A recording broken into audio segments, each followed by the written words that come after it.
Mapagpalang araw sa inyo mga kakwento at maligayang pagbabalik sa aking channel. Mga kakwento, may katanungan na mula sa ating mga kakwento kung paano daw nagbigay ng desisyon ang WBO Championship Committee. Nangangahulugan lang na curious sila at gusto nilang malaman kung paano ito isinasagawa ng WBO Committee. Kaya dahil dito bibigyan ko yan ng kasagutan. At dahil din sa request nila, may napansin akong medyo nakakagulat na ginawa ng WBO sa kanilang resolusyon. Kaya sa mga advance na sa mga natutunan sa boxing, ay pwede nyo pong i-forward ng ilang mga minuto ang bidyong ito. Bibigyan ko lang ng halaga at kasagutan ang mga nagtatanong at ibabagi ko sa inyo ang mga natuklasan kong medyo kakaiba. Ganito po yan mga kakwento. Pagkatapos po na matimbang nila ang mga dokumento ng Team Casimero at British Boxing Board of Control o BBBOC, ay may naganap po na botohan. At ang resulta ng botohan ng mga WBO Executives Committee ay ang nagsisilbing basihan para sa kanilang desisyon.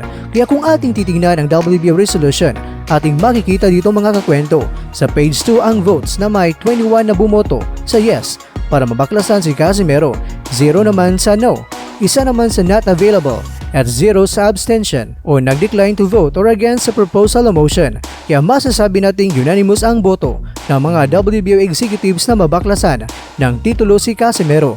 Pero meron lang akong dalawang napansin sa ginawang botohan dahil out of 23 executives na bumoto, ang mismong presidente ng WBO na si Francisco Paco Valcarcel ay hindi nakaboto sa napakahalagang pagdesisyon sana ng WBO. Kaya ang tanong, dahil hindi nakaboto, ibig bang sabihin na not available? Mga kakwento, kung ating titingnan ay may not available na isa. Ibig sabihin lang, isa sa not available plus 21 sa nag-yes. Ang total ay 22 voters lahat. Kulang pa po ng isa dahil ang dapat na mag-vote lahat base sa resolusyon ay 23 WBO executives. Ang number 20 mga kakwento ay tingnan natin. Itong si Igor Mazarov ay blanco ito o hindi rin nakaboto. At ang number 1 ay mismong presidente ng WBO na si Valcarcel ay hindi nakaboto at parang may inilagay na dash. Kaya ibig sabihin lang, ang bottom line dito mga kakwento sa nasabing resolusyon, ang WBO president ay hindi nakaboto na baklasan ng titulo itong si John Riel Casimero. Kaya sa mga nagtatanong kung bakit kaya ang mismong WBO president ay hindi nakaboto, na napakahalaga pa naman ang desisyon na kanilang gagawin. Dahil syempre babaklasan ng titulo ang isang kampyon. At ito pa ang pangalawa. Sa paglagay ng petsa ng approved date ay mali rin. Ang petsang inilagay ng WBO ay May 23, 2022. This is a very important document or resolution. Kaya kung ano man ang nakasa dito ay dapat talagang susundin. Babaklasan nila ng WBO belt ang isang boksingero. Pero ang petsa sa pagboto nila na aprobadong babaklasan ay mali pa. Baka sasabihin ng ilan na baka sa darating na May 23 pa, mabaklasan si Casimero. Sablay pa rin dahil ang nakalagay dito ay approved.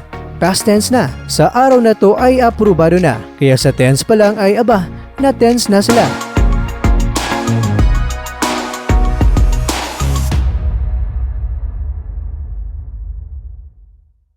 Samantala, ang nakamit ni Champ Butler ngayon ay maituturing na makasaysayan sa larangan ng boxing sa buong mundo. Dahil record-breaking po ang kanyang mga achievements ngayon sa kasaysayan ng boxing mula nang nagsimula ang boxing mula noon hanggang sa ngayon. At ito naman ang mga record-breaking na mga achievements ni Champ Butler. Siya ang first WBO Internet Bantamweight World Champion, first WBO Bantamweight Champion via opponent's SONA disqualification, first WBO Email Bantamweight Champion, first WBO Bantamweight Champion without fighting the previous champion, and first WBO Interim Bantamweight Runner elevated as champion. Mga kakwento, huwag po kayong magalit sa akin sa may binigay na mga achievements kay Paul Butler dahil hindi po sa akin nagmula yan. Mula po yan sa ating mga kakwento na nag-spend ng time nila at nag-comment sa aking video. At alam nyo ba, ang mismong Catman at longtime friend ni Casimero na si Sir Stephen Lunas, ito ang kanyang post sa kanyang social media.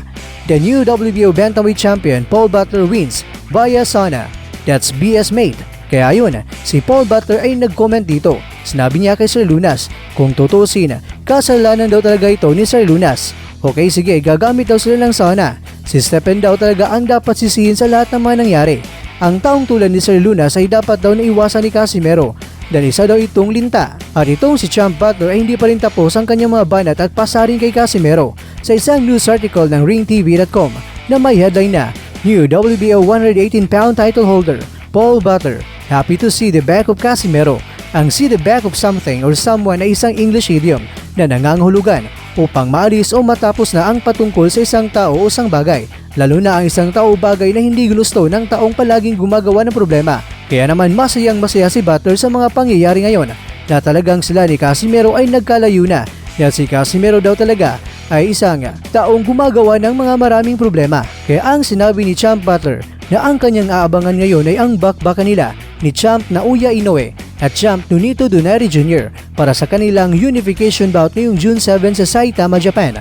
Alam ni Champ Butler na sino man ang makakalaban niya sa mananalo sa kanilang bakbakan, kikita daw siya ng limpak-limpak na salapi at magiging undisputed champion pa sa Bantamweight Division. Sinabi pa dito ni Butler na if I could get a quick defense, then that would be perfect, but I'll also go straight into the winner of that. Ibig sabihin na sino man ang mananalo sa laban nila ni Champ Inoue at ni Champ Donaire ay pwede ring lalabanan niya kaagad. Kaya naman mga kakwento, kung hindi magbibigay ng order ang WBO ng mandatory title defense, itong si Paul Butler will proceed to voluntary title defense. Sino man ang nasa top 10 contenders ay maaring pipiliin niya na kakalabanin. Pwedeng pipiliin niya si Casimero o hindi. At ayon sa BoxingScene.com, sinabi dito na gusto ni Butler na ang next fight niya ay gaganapin na ito kaagad ngayong September o October. Sa tingin niyo mga kakwento, lalabanan kaya ni Champ Butler si Casimero para lang patutunayan niya na siya talaga ang hari sa WBO Bantamweight Division? Mga kakwento, ano ang sa tingin niyo dito?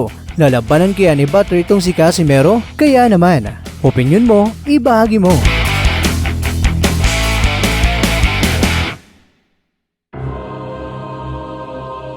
Mga kakwento, ang channel na ito ay hindi po nagpapakalat ng fake news. Bagamat may ilan man na nababasa ko na may mga comments na fake news na naman yan, pero actually okay lang yan. Hindi naman ibig sabihin ng dahil sinabi nyo na fake news ay kagad fake news na ito. Ang impormasyon ay binabagi ko sa inyo. Kung inyong napapansin, ipinapakita ko sa screen ang legit sports news articles at may video clips pang inilalagay ko to prove na hindi gawa-gawa lang ang mga impormasyon na ibinabagi ko sa inyo. Kung marites at fake news ang may research, nagpapakita ng legit sports articles at video clips mula sa mismong pinagmulan na impormasyon. Haba teka, legit news na pala ngayon ang laway lang at walang ipinapakitang pinagbabatayan nila. Well, hindi ako na-inform dyan . Well anyway mga kakwento, we cannot please everybody. Again, we cannot please everybody. We cannot dictate what they want to say. Hindi po pwede nating kontrolin ng iba kung ano man ang gusto nilang sasabihin at pinapaniwalaan. Iginagalang ko po ang lahat ng iyong mga opinyon at ako po ay nagpapasalamat din sa inyo at sa mga naniniwala kay Mr. Kwento. Ako po ay mas lubos na nagpapasalamat sa inyo. Ang malaga ay ipinapakita ko po sa inyo ang mga impormasyon kung saan at ano ang pinagmulan. Sinabi ko ito sa inyo mga kakwento dahil road to 50,000 subscribers na tayo. And I can afford po na sa mga libu-libong sumusuporta sa aking channel ay babahagian ko kayo ng mga gawa-gawang kwento.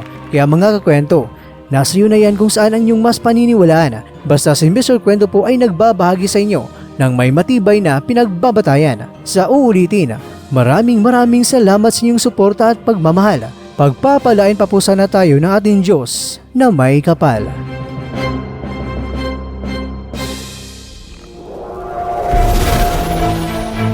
At dyan, nagtatapos ang ating kwento.